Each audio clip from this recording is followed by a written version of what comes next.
الحمد لله رب العالمين الصلاة والسلام على خاتم النبيين وعلى آله وصحبه أجمعين أما بعد فأعوذ بالله من الشيطان الرجيم بسم الله الرحمن الرحيم قال الله تعالى في سورة الأنفال فإما تثقفنهم في الحرب فشرد بهم من خلفهم لعلهم يذكرون۔ ترجمہ: اگر تم ان کو لڑائی میں پاؤ تو انہیں ایسی سزا دو کہ جو لوگ ان کے پس پشت ہیں وہ ان کو دیکھ کر بھاگ جائیں۔ عجب نہیں کہ ان کو اس سے عبرت ہو، یعنی اگر یہ کافر اور یہ دغاباز غدار معاہدوں کو اعلانیہ پس پشت ڈال کر آپ صلی اللہ علیہ وآلہ وسلم کے مقابل میدان جنگ میں آ جائیں تو ان کو ایسی سخت سزا دیجیے جسے دیکھ کر ان کے پیچھے رہنے والے یا ان کے بعد آنے والی نسلیں بھی عبرت حاصل کریں اور عہد شکنی کی بھی کبھی جرت نہ کر سکیں۔ لہٰذا اس سخت سزا سے جو دوسرے کفار اور دوسرے مسلمانوں کے دشمن ہیں ان کو عبرت ہوگی اور وہ ایسا کام کرنے سے باز رہیں گے۔ اگلی آیت میں ارشاد فرمایا وَإِمَّا تَخَافَنَّ مِنْ قَوْمٍ خِيَانَةً فَانبِذْ إِلَيْهِمْ عَلَى سَوَاءٍ إِنَّ اللَّهَ لَا يُحِبُّ الْخَائِنِينَ۔ ترجمہ: اور اگر تم کو کسی قوم سے دغا بازی کا خوف ہو تو ان کا عہد انہی کی طرف پھینک دو اور برابر کا جواب دو۔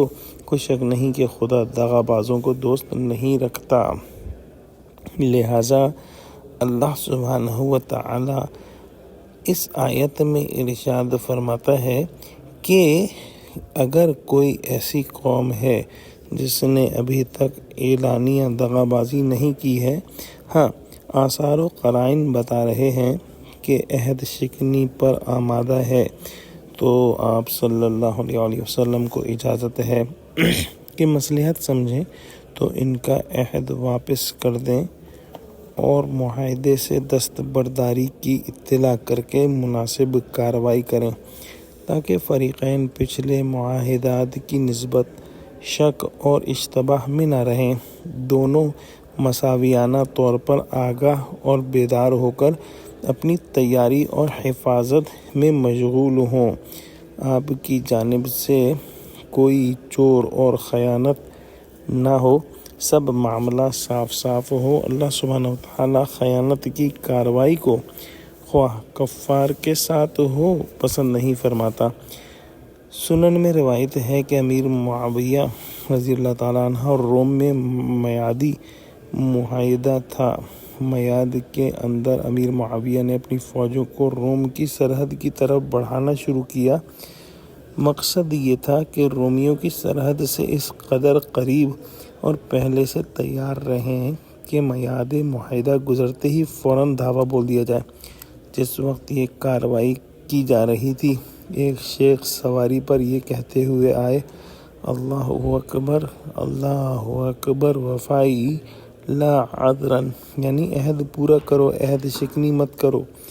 رسول اللہ صلی اللہ علیہ وسلم نے فرمایا ہے کہ جب کسی قوم سے معاہدہ ہو تو کوئی گرہ نہ کھولی جائے نہ باندھی جائے یہاں تک کہ معاہدے کی مدت پوری ہو جائے یا فریق ثانی کو مساویانہ حیثیت میں معاہدہ واپس کیا جائے۔